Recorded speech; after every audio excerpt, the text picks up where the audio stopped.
जीत के बाद गायब प्रमोद जैन भाया, जनसंवाद करते नजर आ रहे हैं नरेश मीणा। अंता की जनता के लिए कौन सच में काम कर रहा है, प्रमोद जैन भाया या नरेश मीणा? विजयी विधायक तो है गायब और हारने वाला है सक्रिय। तो चर्चा करेंगे इसी मुद्दे पर, तो अंत तक बने रहिएगा। तो नमस्कार, मेरा नाम है मनस्विनी और आप देख रहे हैं भारत अवतार। हाल ही में ही अंता विधानसभा उपचुनाव में निर्दलीय प्रत्याशी रहे नरेश मीणा की एक वीडियो काफी वायरल हो रही है, जिसमें वे अंता मांगरोल विधानसभा क्षेत्र के विभिन्न पंचायत मुख्यालयों का दौरा कर ग्रामीण जनता से सीधा संवाद करते नजर आ रहे हैं। इस दौरान उन्होंने तिसाया, शाहपुरा, जालोदा, तेजाजी समेत कई गांवों में पहुंचकर लोगों की समस्याएं सुनी। ग्रामीणों ने पेयजल संकट, सड़क और बिजली की दिक्कतें, स्वास्थ्य और शिक्षा से जुड़े मुद्दे, किसानों की परेशानियां और स्थानीय विकास कार्यों में अनदेखी जैसे विषय उठाए। मगर अब सवाल ये उठता है कि अंता से तो कांग्रेस के प्रमोद जैन भाया चुनाव जीते थे, तो अंता की जनता के लिए जनसंवाद करते वो क्यों नहीं नजर आ रहे? और उनका मकसद क्या केवल जीतना ही था? ये करना तो कांग्रेस के प्रमोद जैन भाया का फर्ज था ना। ऐसे में एक सवाल ये भी उठता है कि क्या जीत के बाद प्रमोद जैन भाया ने एक बार भी अंता को आके संभाला? आखिर कहाँ गायब है प्रमोद जैन भाया?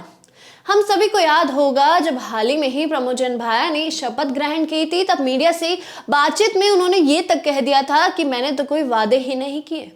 अब क्या मतलब था उनका इस बयान से, वो आज हम देख पा रहे हैं। ऐसे में हमें खबर पूरी करते हुए आपको बता देते हैं कि नरेश मीणा ने जनता को ये भी भरोसा दिलाया कि इन मुद्दों को संबंधित मंचों पर मजबूती से उठाया जाएगा और शीघ्र समाधान के लिए ठोस पहल की जाएगी।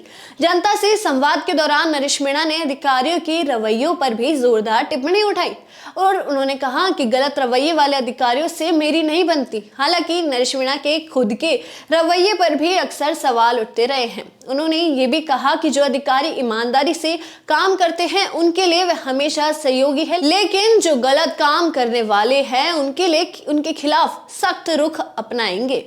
अब तिसाया गांव में उन्होंने ग्रामीणों को भरोसा दिलाया कि लंबे समय से अनदेखी जो की जा रही है, उन समस्याओं पर फिर आंदोलन किया जाएगा और जरूरत पड़ी तो कलेक्ट्री पर धरना भी लगाए जाएंगे।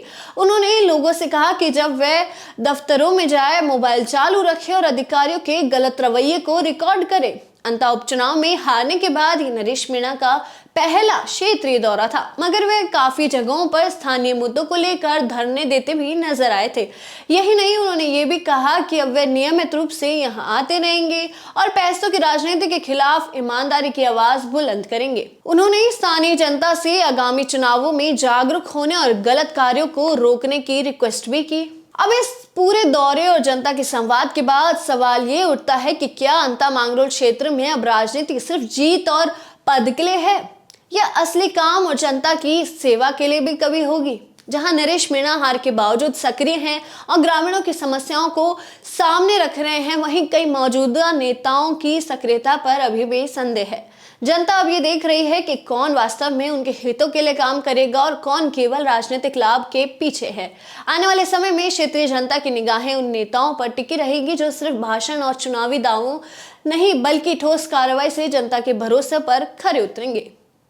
अब आपको क्या लगता है कि क्या प्रमोद जैन भाया अपना विधायक का कर्तव्य निभा रहे हैं, या नरेश मीणा ज्यादा जनता से जुड़े हुए हैं और जनता के लिए खड़े नजर आ रहे हैं? अब इस पूरे मुद्दे पर आपके क्या विचार हैं, हमें कमेंट सेक्शन में जरूर बताएं और ऐसी ही तमाम खबरें और अपडेट्स के लिए जुड़े रहिए भारत अवतार के साथ। धन्यवाद।